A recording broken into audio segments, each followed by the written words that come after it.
Madame, Monsieur Yaorana, je suis ravie de vous retrouver dans ce point d'information de ce midi. Et si vous êtes à table, Polynésie la Première vous souhaite un très bon appétit à tous. Les autorités de l'État et du pays redoutent l'arrivée des variants du Covid-19. La Polynésie ne dispose pas pour l'heure de moyens nécessaires pour pouvoir le détecter. Se pose donc la question des normes des masques. Dans l'Hexagone, le Haut Conseil de la Santé publique préconise notamment le port de masques en tissu de catégorie 1 et de masques chirurgicaux. En effet, en raison de la contagiosité élevée des variants, tous les masques n'offrent malheureusement pas la même protection. Frédéric Doc, le président du MEDEF, reste optimiste malgré la situation économique catastrophique. Il compte sur les aides du pays et de l'État. Et il y a aussi les oubliés du Covid-19. Sur les réseaux sociaux, un collectif rassemblant les couturières ont manifesté leur mécontentement. Et pour nombre d'entre elles, aucune aide du territoire, encore moins de l'État. Et pour d'autres, elles ont perçu des aides par-ci par-là. Margot Lenoir, porte-parole du collectif, elle répond à Ismaël Tahiata et Hubert Liao. Leurs activités ne sont pas reconnues en France, seulement ici. Voilà. Donc du coup, cela leurs aides ont été refusées. Malgré des recours gracieux envoyés, voilà, c'est quand même refusé. Mais toi, tu as perçu, tu as perçu des aides. Dis-nous un petit peu ce que tu as perçu et quand tu n'as plus perçu. J'ai perçu l'aide depuis mars, avril, mai, juin, juillet, août, septembre, pas du tout. Malgré des recours que j'ai envoyés, c'est toujours refusé. De même pour mon aide du volet 2, pour mon entreprise. À la CCSM, c'est favorable, de même à la DGAE. Par contre, au commissariat, c'est refusé.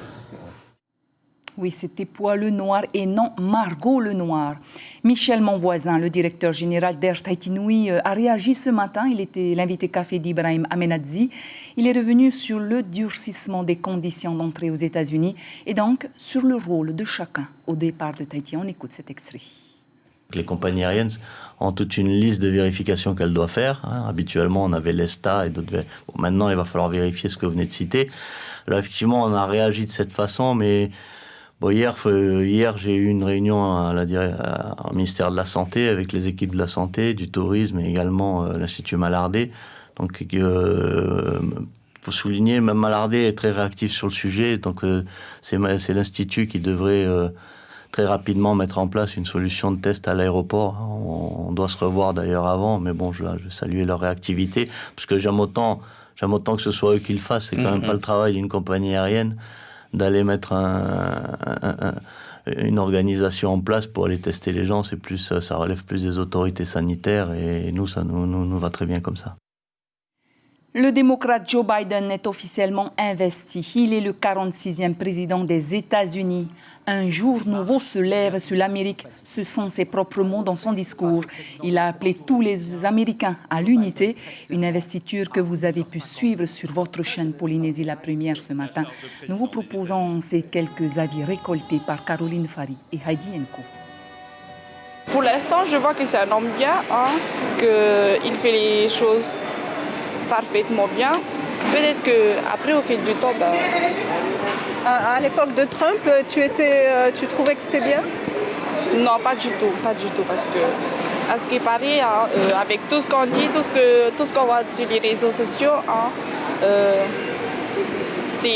Trump faisait que des choses mal.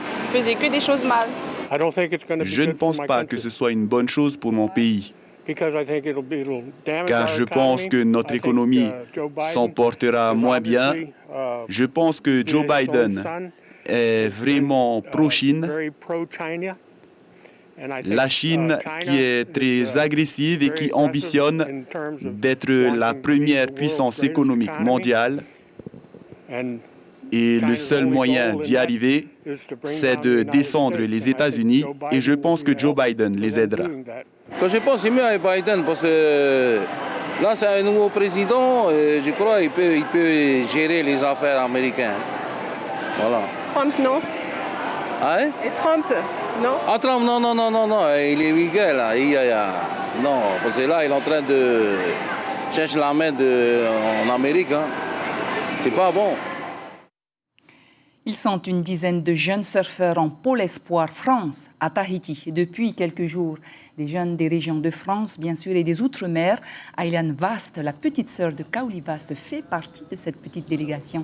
Ces jeunes sont ici pour s'entraîner et prendre aussi leur marque en vue des Jeux Olympiques qui se dérouleront en Polynésie, bien sûr, en 2024. Les entraînements se passent habituellement à Hawaï. Covid-19 oblige, ils ont dû choisir la Polynésie. Écoutez Jean-Robert Digne, coach des surfeurs du Pôle France, au micro de Ari Iroete Afana et Marie Tinsini.